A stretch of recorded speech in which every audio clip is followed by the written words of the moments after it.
Dinggin ninyong lahat ngayon ang tinig ng Panginoon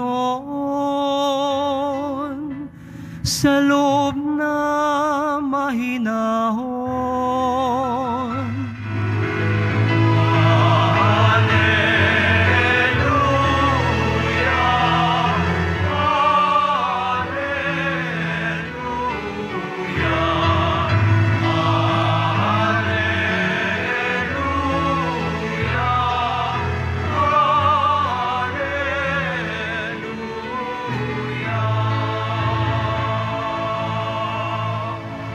Sumainyo ang Panginoon At sumayo rin. ang mabuting balita ng Panginoon ayon kay San Lucas. Papuri sa iyo, Panginoon.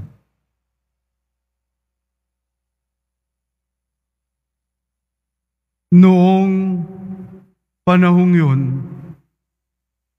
sinabi ni Jesus, "Kawawa ka, Corazin, kawawa ka, Bethsaida, sapagkat kung sa Tiro at Sidon ginawa ang mga kababalaghang ginawa rito sa inyo,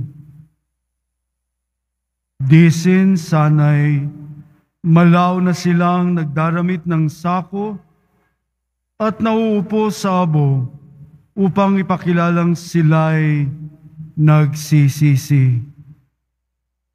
Sa araw ng paghuhukom, higit na mabigat ang kaparusahan ninyo kaysa kaparusahan ng mga taga-Tiro at taga-Sidon. At ikaw, Kaparnaum, ibig mong mataas hanggang sa langit, ibabaksak ka sa Hades. Ang nakikinig sa inyo'y nakikinig sa akin. Ang nagtatakwil sa inyo'y nagtatakwil sa akin. At ang nagtatakwil sa akin ay nagtatakwil sa nagsugo sa akin." Mga kapatid, ang mabuting balita ng Panginoon. Pinupuri ka namin, Panginoong Jesucristo. Magsiupo muna tayong lahat. Alam niyo po ba, mga kapatid, sa kabila ng ating di mabilang na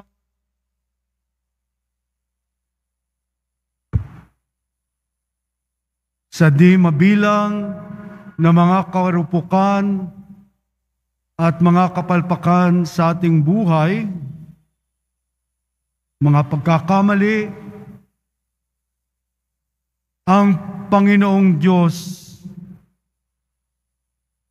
ay palagi nang nag-aanyaya at nagsisikap na tayo'y makabalik sa Kanya. Ang pag-ibig niya ay walang hanggan. Ganito katindi, ganito kalalim, ganito ang matinding pag-ibig ng Diyos sa ating lahat, mga kapatid. Kaya nga po, walang sino man sa atin ang karapat-dapat, bagamat ang ating Panginoon ay walang hintong nag-iintay sa atin. Matyaga, patuloy, at ang daloy ng alulod ng kanyang pag-ibig ay walang patumangga, palagian. Sa paghahayag po ng ating ebanghelyo po ngayon, isang paghahayag na kung saan at sinasabi po sa ebanghelyo po ni San Lucas na kung saan ang Panginoon ay naghahayag ng kanyang buong pag-ibig sa atin. Siya mismo, ang katotohanan na kung saan ang mga dapat nating kamtin na kaparusahan ay patuloy na hinihikayat tayo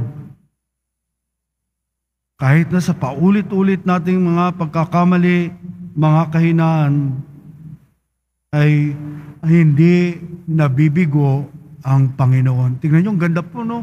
Hindi nabibigo ang Panginoon sa atin. Patuloy na naghihintay. Marahil ganito nga ang tindi ng pag-ibig ng Diyos sa atin, ng ating Poong Jesus Nazareno. Hindi siya bumibitaw. Tayo bumibitaw, pero ang Poong Jesus Nazareno ay kagyat, hindi bumibitaw sa atin hanggat sa kanyang matyagang paghihintay na maranasan natin ang tindi ng pag-ibig niya sa atin.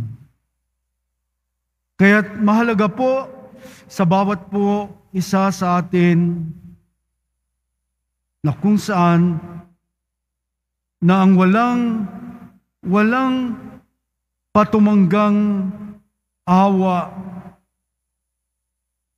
at ang banal na pagpapatawad ng Diyos po sa atin ay patuloy.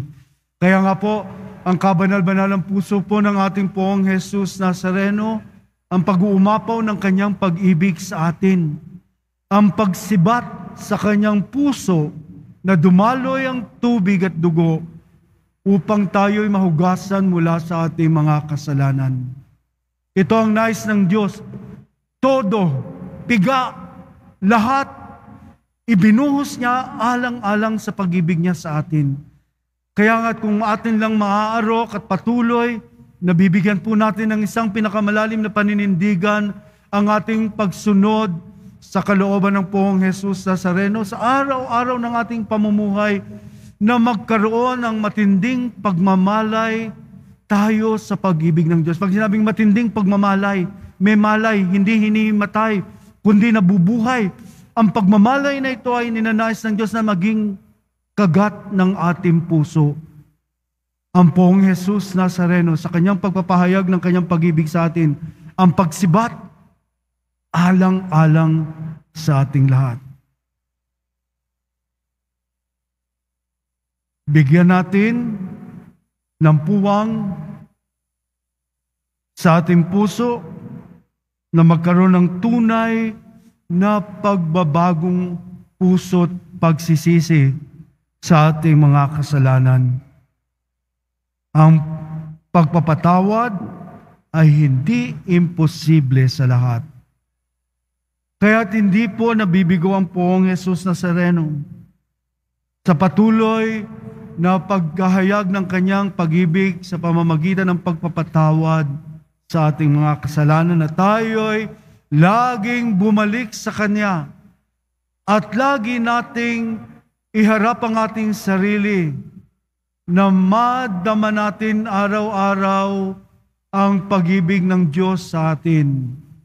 Ang Kanyang walang hanggang pagmamalay sa ating buhay na siya'y hindi humihinto at patuloy na nag-uumapaw upang tayo'y makamit ang isang walang hanggang buhay sa kalangitan.